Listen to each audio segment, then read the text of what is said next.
Hey everyone, so I'm here today to talk to you about the differences between strength and stability and how these differences should factor into your exercise program. So I know we talk a lot about strength training and strengthening exercises here at Feldman Physical Therapy, but something, unless you've been in one of our sessions, something that we don't talk as much about is stability training and how it's a little bit different from strength training. So strength by definition is the ability of a muscle or a group of muscles to exert a force against a load. So what that means is it's an exercise where a joint or a joint and muscles surrounding that joint move against a force. So examples would be like a biceps curl, a squat, or an overhead press. Stability, by definition, is the ability of a muscle or a group of muscles to resist a force and control joint position and balance. So, for example, some stability exercises would be exercises where the joint and the muscles surrounding that joint have to stay relatively stiff while resisting a load of some kind. So that would be like a front plank or a shoulder overhead carry exercise. Both of those would be really good examples of stabilization or stability exercises. And so why does this matter? Why does the difference matter?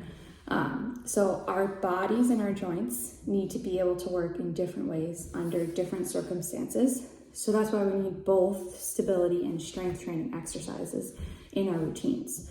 So for example, our hip and our shoulder joints tend to be very mobile joints, and we need them to be. We need them to be able to allow us to do things like walk, run, get down to the floor, carry things, get dressed, drive a car, all of those things. However, under different circumstances and different conditions, we need those same joints to be able to control their position and stay stable so that our bodies can have some stability. So for example, our shoulder joint needs to be able to be stabilized during an exercise such as a front plank to prevent any unwanted movement in that shoulder, so that we don't have to worry about collapsing to the ground or anything like that.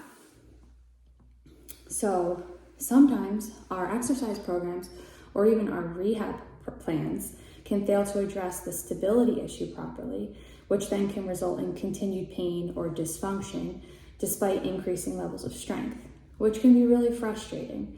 You think that you're getting stronger, you continue to get stronger in the gym, but you still have this nagging pain and you can't really understand why, because you can lift really, really heavy weights, but you still have shoulder pain or knee pain or hip pain, something like that.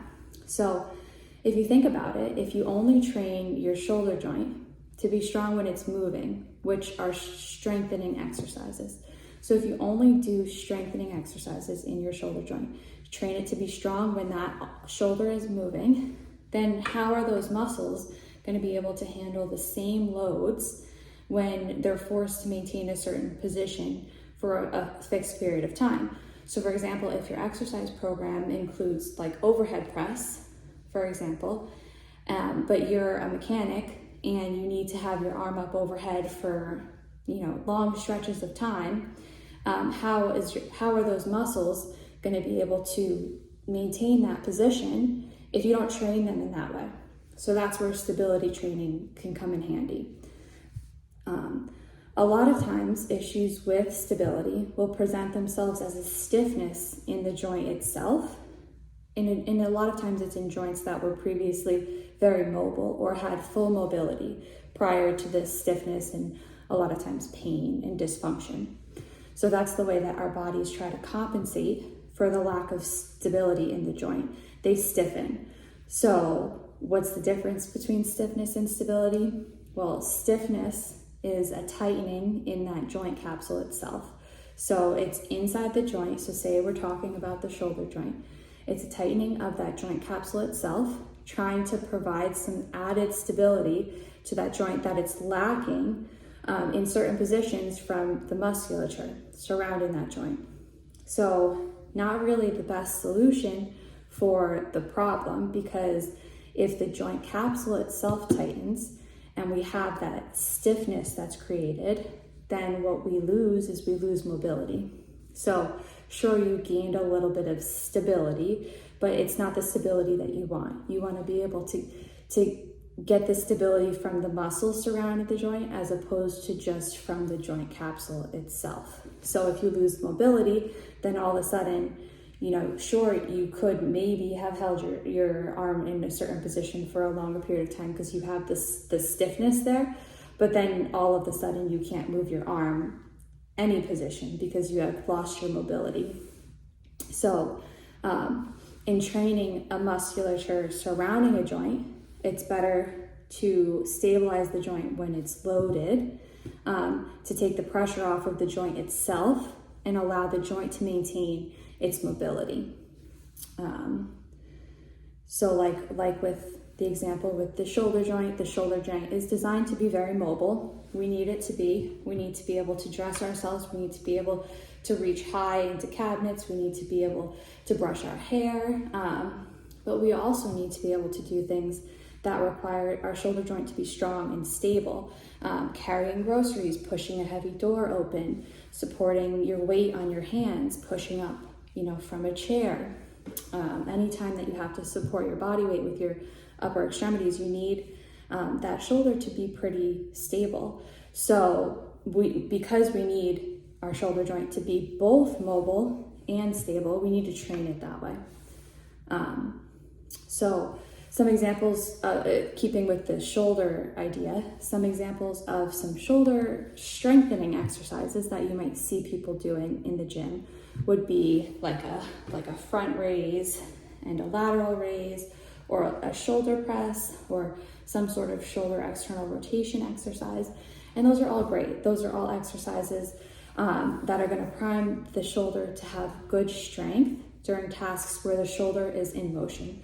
So all of those are going to make you stronger. They're going to cause muscular hypertrophy, which is all great. But it's also important to add in some stability exercises for that shoulder joint. So some stability exercises for a shoulder could be like a Turkish get-up, or a front plank, like a tall front plank, or even, on your forearms and your feet, or an overhead stability walk where you hold the weight overhead and you walk for a set period of time. Those types of exercises are going to prime the shoulder joint to be able to tolerate loads across it when the joint itself is not moving, but there is a load that it has to resist. And that's why they're so important. So now that we can sort of understand the difference between strength and stability, some ideas of strengthening exercises as compared to stabilization exercises, how do we know how to properly plan them into our workout programs? So if you already have an idea of an injury process that's going on with you and you're working with a physical therapist or even a personal trainer with going through some exercises, you already have a leg up in the game. If you've either plateaued in a fitness routine and still have a nagging injury, or you're just not sure where to start, a good place to start would be a generalized assessment with your physical therapist of the way that your body moves. So the way that your body moves in different situations, in loaded situations, in unloaded conditions, because you'll likely see different things in both different scenarios, and assess the way that you move through different movement patterns through all of your joints in your body.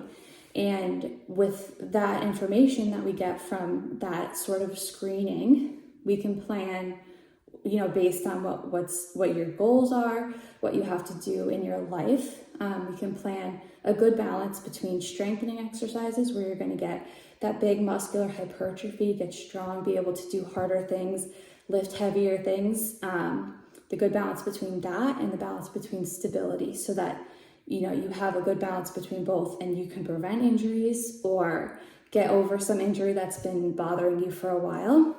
And the key with any new program or the addition of something new into your program is consistency. So be consistent and trust the process, and you'll see the results that you want.